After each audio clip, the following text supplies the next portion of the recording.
Il y a un truc dont personne ne parle. C'est ce moment où tu es seul, vraiment seul. Pas juste tranquille dans ton salon, hein. Non, seul face à toi-même. Plus de bruit, plus de messages, plus de distractions. Et là, boum, le silence. Un silence pesant, parfois flippant. Et si t'es honnête, t'as déjà ressenti ça. Ce vide, ce truc qui remonte à la surface quand t'éteins tout. On le fuit tout le temps. On scrolle, on zappe, on s'occupe juste pour ne pas y penser. Mais en fait, et si cette solitude, c'était pas un piège, mais un cadeau? C'est pour ça qu'aujourd'hui, on va parler d'un sujet qui me paraît essentiel, mais pas toujours facile à accepter. Comment accepter la solitude et la transformer en croissance personnelle? Parce qu'être seul, ce n'est pas être perdu, hein. C'est peut-être le seul moment où tu te retrouves vraiment. Si tu es nouveau sur cette chaîne, moi c'est Lorenzo et ici je t'aide à prendre le contrôle de ton mental, à booster ta santé et à muscler ta vie de l'intérieur comme de l'extérieur. Alors pourquoi c'est si compliqué d'accueillir la solitude? Ce qui est vraiment dur avec la solitude, c'est qu'elle nous force à faire face à nous-mêmes sans détour. Souvent on ressent un vide, un silence qui peut vite devenir pesant. Ce calme au début, ça fait flipper.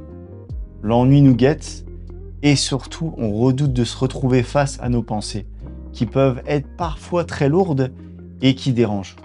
On se dit tous que si on est seul, c'est qu'on a raté quelque chose dans notre vie ou qu'on n'a pas réussi à construire des liens solides. Comme si la solitude, c'était une preuve qu'on n'est pas assez intéressant ou pas assez apprécié. Mais en vérité, hein, et par rapport à ma propre expérience, je pense que c'est juste une peur qui nous empêche de découvrir qui on est vraiment, au-delà des jugements des autres, hein, bien sûr. Maintenant, laisse-moi te parler de mon expérience personnelle. J'ai toujours été celui qui s'occupait des autres. J'écoutais, je soutenais, j'étais là. Mais je me suis complètement oublié. À force de donner, je savais même plus ce que je voulais vraiment. Je me suis perdu dans les histoires des uns et des autres. Et un jour, quand j'ai commencé à me retrouver seul, ça a été une claque, une bonne claque. J'ai commencé à comprendre ce qui comptait vraiment pour moi. Tiens, je me rappelle d'un truc. Tu connais le film The Mask? Bah pour moi, quand j'étais gamin, c'était juste un simple film fantastique. Mais quand je l'ai revu plus tard, j'ai tout de suite compris le sens de ce film. Et surtout le message qu'il voulait faire passer. Bien évidemment, ça reste mon interprétation. Tu me diras ce que t'en penses. J'ai compris en réalité que nous portons tous un masque social selon les différentes situations de la vie. Et surtout pour être aimé et se sentir intégré aux autres. Mais j'ai compris avec le temps et l'expérience que j'ai eue dans la vie que le seul moyen de se libérer de tous ces masques d'acteurs qu'on porte, c'est de se retrouver seul face à nous. Mais le problème maintenant, c'est que si tu décides de l'enlever, tu remarqueras que les gens autour de toi ne voudront plus que tu le changes. Tu sais pourquoi? Car ils perdraient leur repère, même le plus petit changement. Comme ta façon de parler, ils le remarqueront rapidement. Mais ce que je peux te dire, c'est que si tu te caches toujours derrière ton masque, la vraie version de toi finira par apparaître tôt ou tard. Mais laisse-moi te dire pourquoi la solitude peut être vraiment puissante. Être seul, hein, c'est pas être vide intérieurement. C'est un espace pour se reconnecter à soi, un espace neutre. Ce qui est bien avec la solitude, c'est que selon moi, elle offre un miroir sans filtre.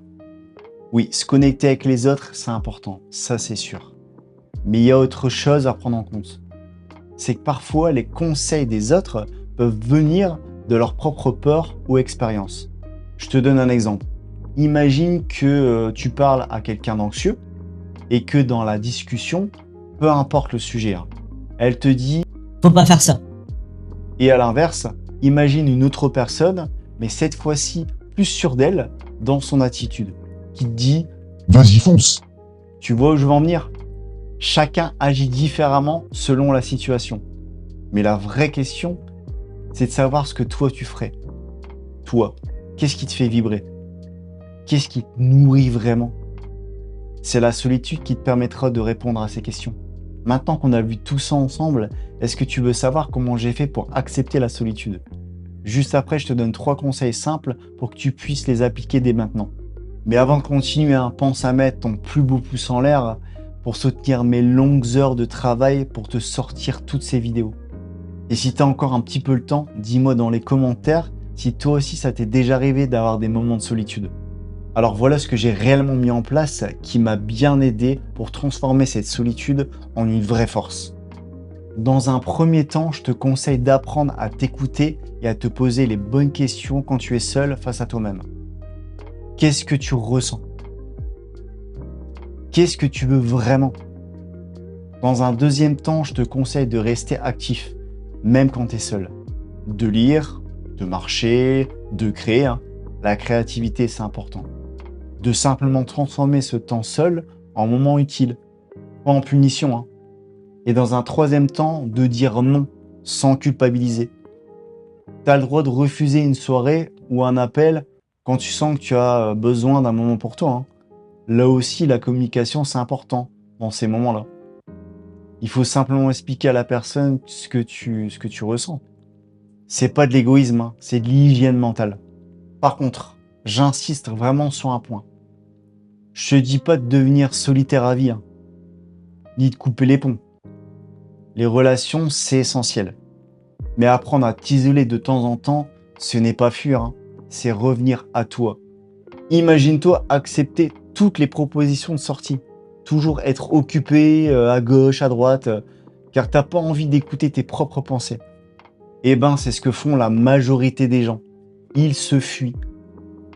Et c'est pas de leur faute, c'est tout simplement à cause du système qui est de plus en plus complexe de nos jours. Bref, pour revenir au sujet, je me souviens quand j'étais avec mes potes, je faisais comme eux.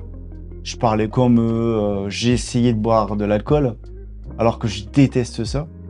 Mais ce qui est sûr, c'est quand j'étais seul chez moi, j'étais vraiment moi-même. Un jour, je me suis demandé, est-ce que je veux vraiment être cette version de moi avec les autres? Ou est-ce que je veux enfin être moi-même sans masque tout le temps? Et là, c'était comme une évidence. J'ai compris que je devais accepter ces moments de solitude pour mieux réfléchir et me retrouver. Je préfère que les gens m'apprécient pour ce que je suis vraiment plutôt que de porter un masque pour me faire apprécier. Rappelle-toi la référence que j'ai fait avec le film The Mask de Jim Carrey. Encore une fois, c'est ce que je ressens. C'est ma propre expérience. À voir si toi aussi ça te touche et si tu te sens concerné par ce que je viens de te partager.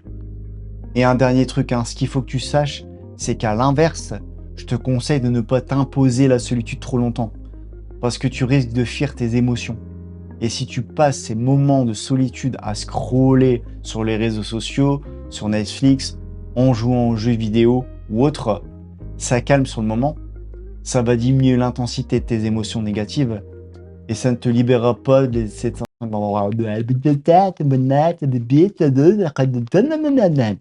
Ok, c'est chaud quand même. Petite pub, ça calme sur le moment, ça va diminuer l'intensité de tes émotions négatives, mais tu trouveras aucune réponse à tes questions dans l'une de ces activités. Et ça ne te libérera pas de tes sentiments de solitude.